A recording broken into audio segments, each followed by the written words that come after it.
I am kind of a tool hoarder, thus I need a new space to keep my tools, because if we keep it serious, I'm not throwing away any of my 7 pliers. I need them all. First up, I made a sketch in Fusion 360 you just saw and printed out one of each size drawers and began to cut lots of wood. Plans will maybe be on the website one day. I still need to revise them so you don't make the same mistakes I did. Most of it will be cut out of OSB panels, 22mm thick. They're cheap and easy to work with material. I'll also use some of those 4x4s I found in my garden. Just cutting everything up to size first. With the first drawer mocked up, I checked the corners to see if it's square, and damn boy, it almost looks like I know what I'm doing. Everything lined up so well, we'll just screw it together now. All small drawers finished, so now to the bigger ones. They're going to have OSB as side walls, since the 4x4s were just too small. Just make sure to cut the tongue and groove off beforehand. I wanted to include some sawing footage, mainly just to show off that you can even do all of this with this kind of small table saw. You just gotta be careful and get a feel for the cut. The 4x4s were also cut from both sides, since we didn't have enough cut depth. Those are all the boards finished and now assembled for a measurement check. 84.3mm. That is something, I guess. Onto the slides. I bought these used from eBay because, fuck, they're expensive. My recommendation, also buy used or even look up like a free kitchen somewhere to pick up.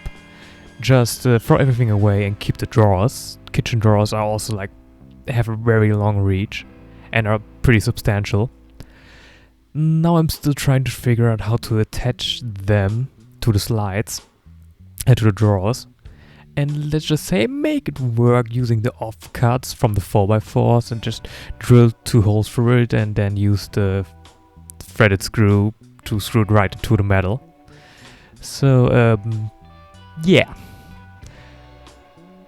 This time I'm trying to figure out the size of the housing and the spacing of the slides to make it all my desired height.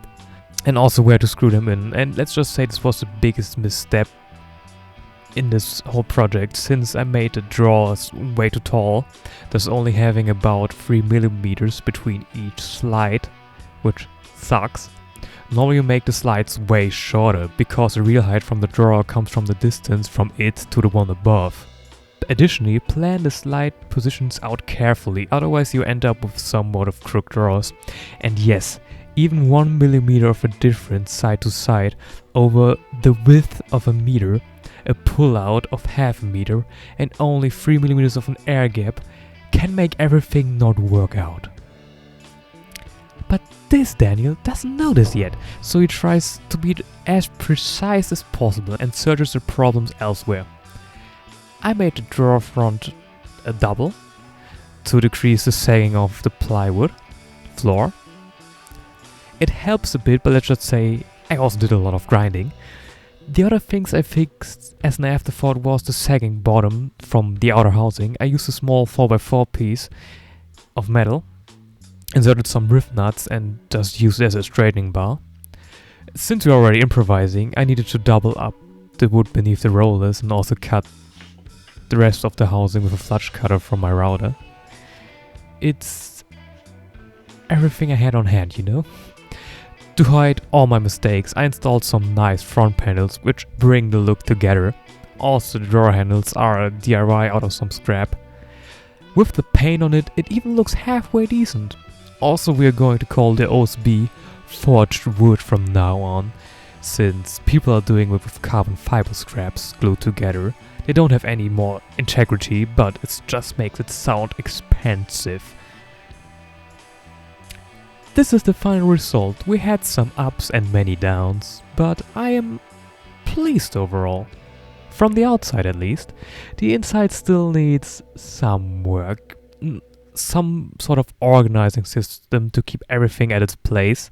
Maybe a Gridfinity setup or something, I don't know, but see ya.